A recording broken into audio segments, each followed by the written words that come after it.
So this is the NCA one, which is an autonomous neonatal care assistant robot, and it's designed to support nurses and doctors which are inside a neonatal facility. I'm going to walk you through how the robot functions, how the sensors and motors work together, and how the Arduino code brings the system to life. So here I have everything labeled out. The NCA1 begins in a docked standby state. So in the real hospital environment, a nurse or a doctor is going to request the robot either using a tablet or their touchscreen interface. They would select one of two main functions, which would be the supply delivery or the neonatal care assist. Then they would also choose the incubator room and the baby ID number. This is going to ensure that the robot always knows exactly where it's going and who it's assisting. After verification, the robot either delivers the supplies or performs the assigned care task.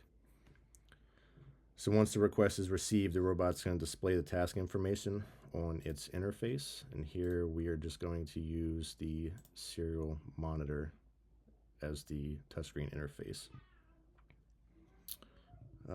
which is where it's going to provide constant feedback, such as the task type, the baby ID, and any alerts that the robot needs to show during navigation.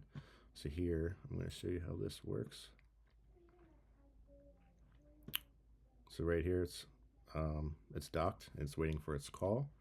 We're going to hit button 1 to simulate the call from the nurse. And then we have to either select supply or care. So here, we're going to select supply mode. And now it's asking for ID confirmation. So next we are going to confirm. That's what we need. And then we're going to wait, and everything should start up, and it will be en route. And then it will show that it detects obstacles, and it's going to reassess and reroute where it's going to be going.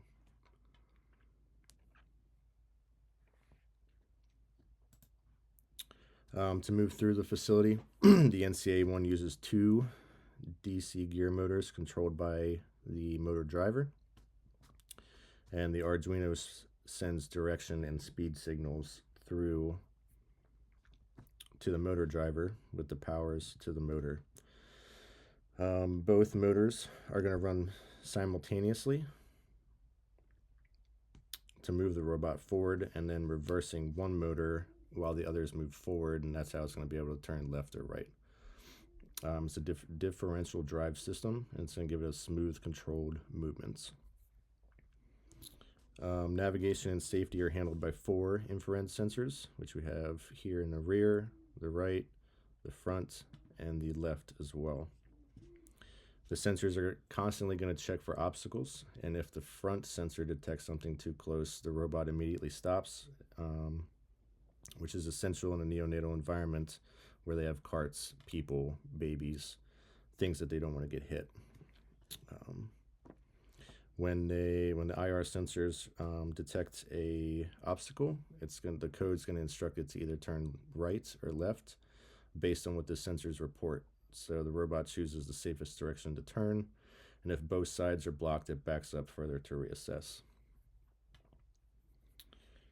So now I'm going to slowly go through the code so that way you can pause it if you need to. This is where the IR sensors are for the inputs, buttons, motor driver, my variables, all my motor functions that I have.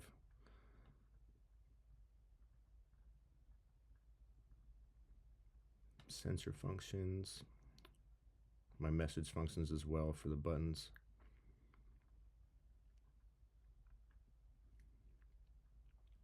So the setup I have here, mode selection, ID confirmation, and this is my loop.